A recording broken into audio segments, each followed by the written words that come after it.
Hare Krishna, Krishna Krishna, Hare Hare. Hare Rama, Rama Rama, Hare Hare. Hare Krishna, Krishna Krishna, Hare Hare. Hare Rama, Rama Hare Hare. Hare Krishna, Krishna Krishna, Hare Hare. Hare Rama, Rama Hare Hare. Hare Krishna, Krishna Krishna, Hare Hare. Hare Rama, Rama Hare Hare. Hare Krishna, Krishna Krishna, Hare Hare. Hare Rama, Rama Hare Hare. Hare Krishna, Krishna Krishna, Hare Hare. Hare Rama, Rama Hare Hare. Consequently, when it is said to renounce all your attachments, it's referring to your inner attachments. Remember, it is only the mind that is attached, nothing else. Mind plays this trick on us because of our insecurity, fear, ego, glory, and pride. We are attached to everything, starting with the body and the mind and ending with all that we like and dislike. Therefore, blessed is the one who realizes that attachment is the cause of all his or her troubles. Simply put, non-attachment is the source of all happiness, and attachment is the source of all misery. Why is this so? An example that illustrates this is sleep. Throughout your life, if there is ever a time you are experiencing uninterrupted happiness for a few hours, it is when you are asleep. During sleep, you experience happiness continuously for an extended period of time. Unfortunately, most people in our modern lifestyle don't even experience peace and sleep, and they wake up in the middle of the night stressing out about the shit that they have to do in the morning when they're actually ready to wake up. At other times during the day, there is a little happiness, a little joy, and sometimes tears and sorrow. When you are experiencing happiness, you are not attached to the body, mind, or world. In fact, nothing exists. So this is the proof, justification, that non-attachment is the source of happiness.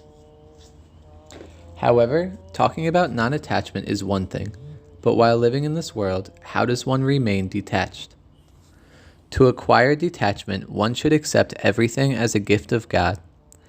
Accept everything as temporary, as impermanent.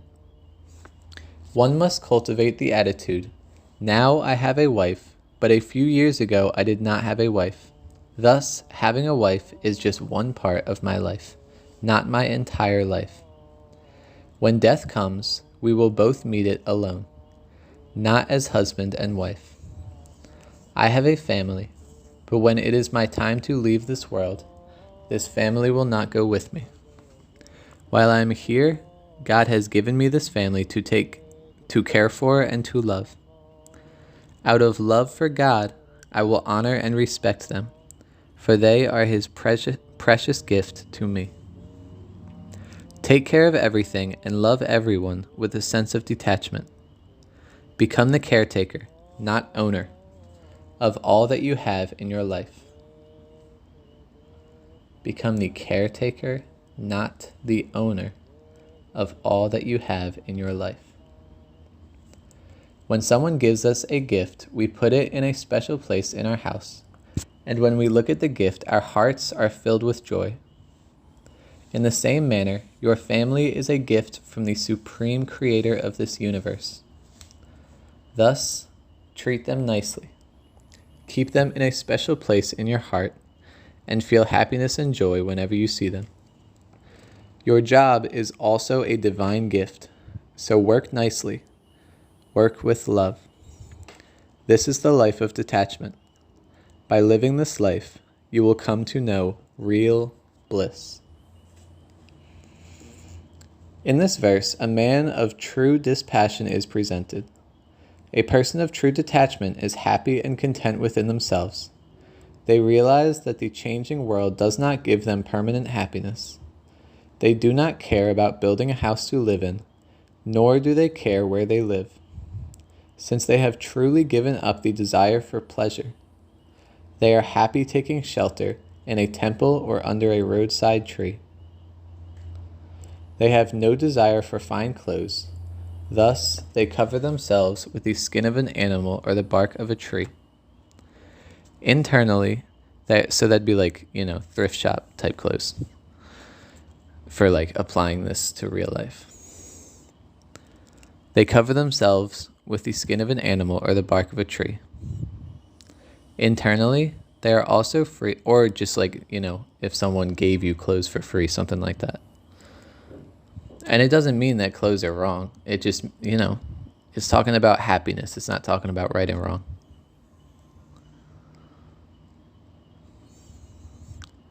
Internally, they are also free from all desires and passions. There is nothing that can take away the happiness of such a person. When one gives up all possessions or belongings, including enjoyments and desires, it is known as aparigraha. As stated previously, true renunciation is a state of mind and not just an external show. Even after giving up everything and becoming a monk, some are still attached to their former life. That is, their status in society, their possessions, and how much they sacrificed to become a monk. That is why their mind still dwells in their past glories. That is why their mind still dwells on their past glories. Bhartrihari, a king who became a monk, wrote a book of 100 verses on non-attachment known as Vairagya Satikam. So I'm not going to try to read all the Sanskrit, I'm just going to read the English. In this book he says, "You indulge too much in pleasures. You have a fear of disease. Remember, most disease comes from the wrong way of enjoying. You come from a good family, dynasty. You have a fear of losing this status. Remember, you may not be able to maintain the dignity or status of the dynasty. You have money. You have fear of the king, government. You have money. You have fear of the government. You are very beautiful. You have a fear of old age. You have a body. You have a fear of death. Every person in this world lives with some form of fear, such as losing riches, beauty, or health. Freedom from fear is possible only for a true renunciant. Non-attachment is the source of all happiness." Bhartrihari is saying that all that exists in this world has a fear associated with it. If you have a nice car, your car will become old, or it might get damaged or stolen. Fear. Everywhere there is fear. Only non-attachment gives one fearlessness. So you can't force fearlessness. Doesn't matter if you tell yourself every day, "I am fearless." Only Vairagya, non-attachment, gives one fearlessness. I am attached to someone. Then there is fear about whether this person really loves me, or whether they will stay with me. Hence, fear is associated with everything and every being. Non-attachment is the state where there is no fear.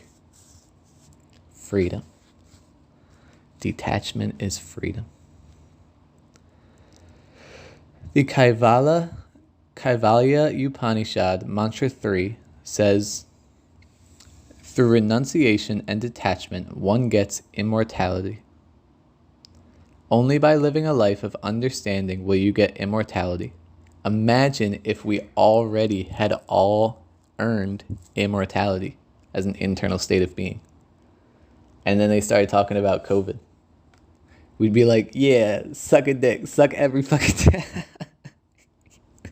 I mean, if y'all want to stay inside, you can stay inside. Only by living a life of understanding will you get immortality. There is no other way. Through renunciation and detachment, one gets immortality.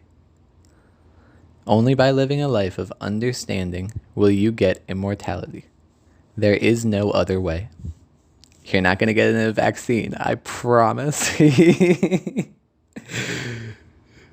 A true Vairagi, is one who is unaffected by the agitations of the physical world and is free from all mental conflicts. Such a being dwells in the contemplation of the divine, remaining ever happy and free. One who achieves this state of non-attachment achieves a state of freedom and bliss. Shri Ram Jai Ram Jaya Jaya Ram. Shri Ram Jai Ram Jaya Jaya Ram. Shri Ram Jai Ram Jaya Jaya Ram. Jai Jai Ram Jai Jai Ram. Hare Krishna, Krishna Krishna, Hare Hare. Hare Rama, Rama Rama, Hare Hare. Hari Om Tat Sat. Thank you, God. I love you. Govinda ki jai jai jai.